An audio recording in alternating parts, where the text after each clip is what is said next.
Question from Peter Phillips. Peter Phillips, Mr Marchant, Director of the National Press Club. In your address, you made a pretty compelling case and gave a very positive picture of efficiency improvements, of cost-effectiveness improvements in rail freight per se. But one wonders about the improvements in effectiveness in intermodal operations between rail and other modes of transport.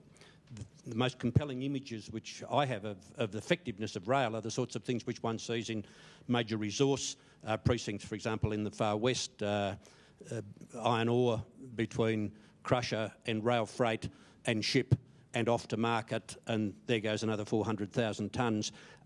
One doesn't get the same impression of effectiveness of intermodal operations in urban settings on the East Coast and elsewhere, which obviously are of critical importance to rail freight and to rail freight's future. What's the forum for the improvements in intermodality which I think are required? When one looks at it, one encounters the sort of the horror of interaction between public and private sector, local government, state government, etc. Is it a COAG? Is COAG an ideal forum? How does ARTC approach that? I think your perception is accurate. The road-rail interface issue and the whole logistics interface issue is an area that needs active attention by all segments and sectors of the market, road, rail and sea. It's been an issue which the Australian Logistics Council and others have actively been addressing over the last few years, and you're beginning to see a coalition of thinking and strategy between all parts of the sector to try and improve upon it. But your observations are correct. I mean, you look at rail terminals at the present time in Melbourne, Sydney and Brisbane in freight senses, and you'll see rail terminal configurations that reflect the beautiful engineering of the 1940s, and where rail was in fact there to create employment generation as a social obligation. It wasn't involved in competing with road then because effectively the road market was not very good, the road infrastructure wasn't very good. In the 40s, rail institutions, all publicly owned or government operated, were also seen not just as a transport sector but as part of the employment fabric of the nation. The reality is that the 60s and 70s changed that dramatically, more so for the road industry, and rail has actually been caught a little bit behind by its public sector ownership in many cases and its confusion between urban passenger issues, very critical, and freight issues. And that's really being addressed. I mean, you've seen private sector entities come in, become rail operators very aggressively moving forward. You've seen major reforms in those government ones such as QR and the rest taking place, really coming to the forefront in the coal and other frameworks. But our intermodal framework is a work in progress, and our terminals reflect it. They are old shunting yards. Many cases only 600 or 700 metres long, and yet we're moving to 1,500 and 1,800 metre trains. So a train comes in, it gets shuffled around, there's people there playing around in the yard all the time to move it up and down and put it together like a Meccano set, etc. And in a logistics form, that's not smart. I mean, you want to move in quickly, you want to lift quickly off, put it on the other sector, and on the other side pick up and run. And you want the thing to keep on moving. You don't want to break trains up if you can. You put a whole thing in for service, you keep the cycle going. So you move from individual lines where the train gets broken up and shunted. You've probably all gone past a rail shunting yard and been fascinated by all the movement and activity that goes place. Most of it is non-productive. Most of it is totally inefficient with regard to the operations of the logistics framework. But at the time it was done, it was state of the art. But the reality is we've got to change the art because the rest of the world's moved on. And that means looking at new terminals at Melbourne, Sydney and Brisbane, the last thing anybody's looking at is replicating the existing ones. We're into loop frameworks, keeping a train rolling in, unloading from one side, loading from the other, keeping the movement going, doing maintenance and other frameworks outside that element, and keeping the whole utility of that going. That requires land space in a different form than we're used to. It requires a situation where the hubs between road and rail are properly planned. You don't put a major highway over here for B-doubles and trucks totally out of the way of where you're going to put your rail terminal, and then find the citizens of the town are absolutely distressed in the big cities as hundreds of trucks go past them to go to the rail terminal to actually unload. You put the locations of these co-located in a framework where you can optimise your movements in and out. And, there are a lot of things to learn from our brilliant lessons of the past. And, if we're intelligent enough, we can actually grow from that. And effectively, the terminal attacks are attacks about bringing us in to the 2000s, bringing the mobility of road and rail closer together. You know, remember, nearly all policy a decade or so was totally modal.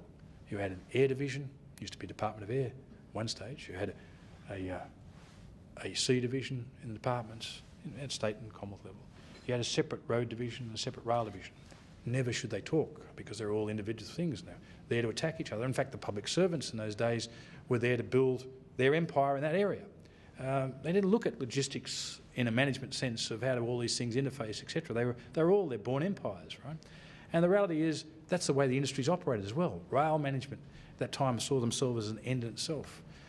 Roads were an end in itself. You know, those thinking has gone. I mean, it's gone across the rail sector. It's gone across the logistics sector.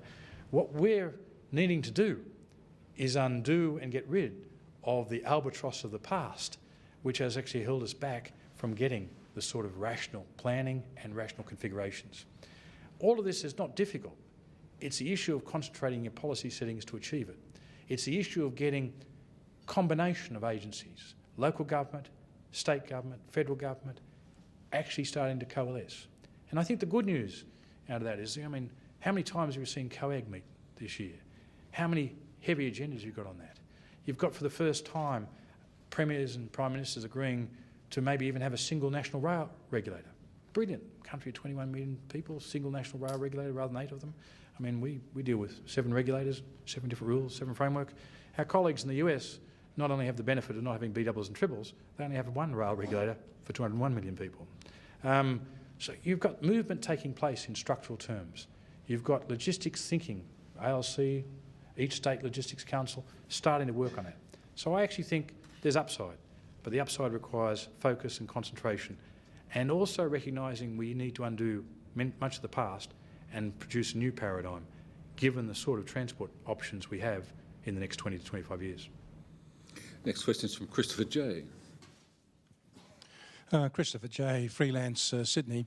In view of the world economic turmoil, the fact that Iceland is about to melt and various other problems of that order, if the federal government needed some rail investment projects to hold up employment and economic activity, would you have at the ARTC some good economically useful projects which you think you could implement immediately?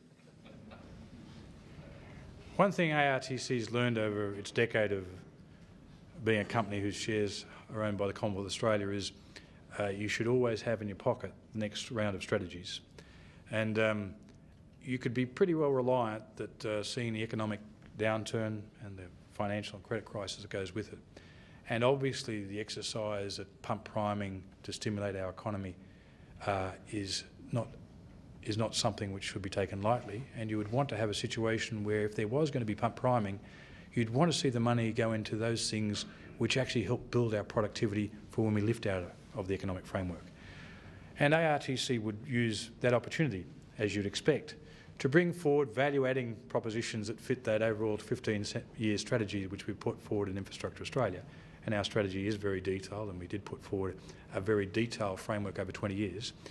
We've obviously reflected on that in the last few months and said, are there some elements of this that could actually be brought on reasonably quickly, which would add to the outcome in the long term, so when Australia starts to move back up and the world economy moves back up, there are investments that have been put in place which helps our competitiveness move faster and our recapture of market framework.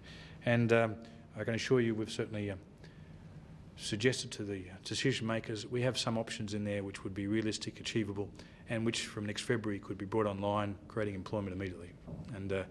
And I'm looking forward to a situation where the government's looking seriously at how they can actually help our economy move forward, how they can, with all governments worldwide, they've committed to working at ways of stimulating national economies.